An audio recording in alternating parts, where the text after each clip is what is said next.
Hello, Social Issues class. I'm here today to talk about my inquiry project. So just to start off, I'm going to restate my inquiry question. So this semester, throughout my student teaching experience, I looked at how practicing narrative writing on a weekly basis affected reading comprehension skills. Initially, I had a much different idea about what I was going to do for my inquiry project, and this really changed after my first lesson when I realized that my students' skill level was much different than I thought it was going to be. I attribute this mostly to error on my part for not kind of having a rigid schedule going into it of what I was expecting, and then when I got there and realized that my students' abilities didn't quite match what I had planned, I realized that I had to reevaluate a lot of things. But I also thought that this might be a really awesome opportunity for me to kind of measure how my teaching affected their growth in specifically reading comprehension skills. So going into this lesson, or my unit, I really wanted to make my unit around narrative writing just because I thought that would be a really great way to engage my students, and I was right about that. They really loved it. We got to talk about different personal connections and stories that we loved and wanted to share with each other, and it was a great way to connect my students back to their culture and kind of individualize the lesson to them. So for my loose procedure for my data, I spent the bulk of my lesson each week practicing writing skills and spelling because my students practice writing and illustrating their own narrative stories. And at the end of each lesson, we would go to the library and my students were allowed to pick one book to read aloud on the carpet. And this was a really fun way of kind of balancing the lesson between a lot of engagement in the actual classroom, and then we got to go somewhere else and kind of get them moving and get them to have a part of the lesson that they could really pick out and individualize for themselves. If I had done this inquiry project or something similar again, I think I would have chosen a more formal way of assessing my students, just because although I did see improvement in how their reading comprehension skills were going throughout the semester, I realized that 5 weeks really isn't enough time to significantly measure reading comprehension skills, and I think I would have preferred a more formal way of assessing my students. So I did see improvement, but it was hard to actually measure how they were improving without like a way of kind of looking at it on the grand scheme. It was just kind of on a week by week basis. But specifically, I did notice improvements with my students developing confidence in their reading skills, being able to sound out words more on their own rather than constantly asking me for help or relying on me to kind of spell things for them. And that was really big because I think independence in the classroom is something that teachers can have a lot of influence in kind of personifying their students from a very early age. And I was lucky to be working with first graders, so I could really see this, how I was able to build their confidence in the classroom. So for a quick change of scenery, I decided I would come back to our classroom to get myself into the mindset of thinking about some of the readings we looked at this semester and which ones apply best to my inquiry project. I realized that none of the readings really matched perfectly, but then I thought about it more and I was thinking everyone has a different inquiry project and none of the readings that we looked at this semester are going to fit perfectly. But after looking over them, I realized that a couple really stood out in kind of providing me with more insight into how my inquiry project functions and what bigger ideas it was connecting back to. My inquiry project, as I spoke about before, was very centered around literacy, reading, and writing, mostly focusing on how my students were doing with their reading comprehension and how that was affected by their writing skills that we were practicing on a weekly basis. And the readings I realized really connected to what my inquiry project were Beyond the Methods Fetish Toward a Humanizing Pedagogy by Lilia Bartolomei.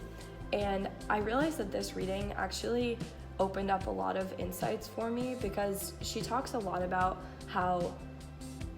in American schools, we focus a lot on how we can get students to fit into a perfect track from point A to point B. How can we get them to learn this information the easiest and kind of teaching to the test? And I realized that was really what I was trying to work around this semester in my unit plan with my students, because they didn't feel engaged or excited or happy about kind of doing those basic drills over and over that they probably do in their classroom. And I kind of had to go out of my comfort zone to create ways for them to get involved with the lesson in a way that excited them. And I found that a way to do this was connecting back the lesson to things that personally mattered to them. So I had them talk about what their idea of a good narrative was, what stories were important to them, what cultural factors they could wrap into their narrative, and that way the lesson was personalized. And I really found a way to alter my pedagogy to my students and kind of teaching for my students rather than teaching for a test. And although I'm not a technical real teacher and I wasn't giving them a test, I was seeking to see improvement, and I realized that I wasn't about changing my students to fit my pedagogy, it was about changing my pedagogy to fit my students. And that's a lot what this article talks about. So that provided me with some really cool insights that I really hope I will continue to bring into my classroom in the future. And I just think it's a really valuable lesson to learn that sometimes teachers need to do more of the work in changing how we teach our students in order to make them feel engaged, rather than just expecting our students to pull all of the weight, because that's why we're here. We're here for our students. The second article that I wanted to talk about was Unnecessary Toughness, Those Loud Black Girls and Quiet Asian Boys. And I thought that this article actually probably applied to a lot of people's inquiry question, because many Baylor students come from very different backgrounds than a lot of the schools that we'll be volunteering in over our years in the education program at Baylor. And I realized this going to J.H. Hines for the first time, that I was going in with some perceptions of what I might get. I had taught in a pretty low-income school in the past at my old school, and I realized that I went into there with some pretty heavy biases about what to expect, and I found that a lot of times those were proved true simply because I had them in my mind and it was hard to shake them. But this article really addresses how teachers' view of their students and kind of predisposed ideas about what they're going to do and how they're going to perform can really affect how we grade them and how we see them and kind of just how we treat them as people, which is a really sad thing, but it's definitely something that teachers need to be aware of, because it can really affect the course of that student's education. So for example, my students were first graders, so they were really young, but I realized that even just because they go to J.H. Hines, because they were a certain skin color, both of my students were Hispanic, I kind of had a perception that, it might be harder for them to read and write because perhaps at home they speak a different language and that kind of thing. And I just realized, like, whoa, I need to back it up here. I can't have these perceptions of my students, and at the very least I need to have a similar standard for them that I would of a student who came from a similar background to me. And while this can be a really tricky subject to talk about because people tend to get very defensive about racism and all of that, I think within schools it is so necessary to open up the doors to these conversations, because as teachers it is our role to create as much equality for our students as possible in the classroom, because that can really affect the course of their education in the future. So these are the two articles that I chose that really I felt like added to my inquiry project and kind of opened up the door for more conversation and thought about how my inquiry project actually affected my students, and most importantly, how I can better inform my teaching. So that's all I wanted to say. I thought that the classroom would be a good place to talk about this stuff, kind of get in the mindset of what we talked about this semester. But now, back to our regularly scheduled programming.